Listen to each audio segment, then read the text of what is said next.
অনুযায়ী চুল কাটো, তার অনুযায়ী পোশাক পরো, তার অনুযায়ী চলার চেষ্টা করো। অথচ যেই নবী উম্মতি উম্মতি বলে দুনিয়ায় কেঁদেছেন, কবরে তোমার জন্য উপকারে আসবে, হাসর মিজান ফুলসেরা প্রত্যেকটা জায়গায় যে রাসূল আমাদের জন্য সাফায়াতের কান্ডারি হয়ে আসবেন, সেই নবীকে আমরা চিনতে পারলাম না, ভালোবাসতে পারলাম না। ঠিক না বেঠিক? সেই নবীকে চিনতে পারলাম না, সেই নবীর আদর্শকে মানতে পারলাম না, সেই নবীকে মহব্বত করতে পারলাম না।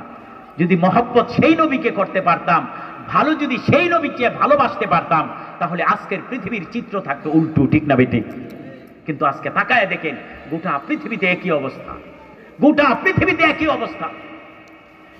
আমার ভাইরা বাবাজিরা, এই হাদিস দ্বারাও বোঝা যায় আল্লাহ রাব্বুল আলামিনের প্রিয় হাবিব এই হাদিসের মাধ্যমে কিয়ামতের দিন তারিখ বিশ্ববাসীকে জানান নাই। ঠিক কিনা আমার ভাইরা বাবাজিরা?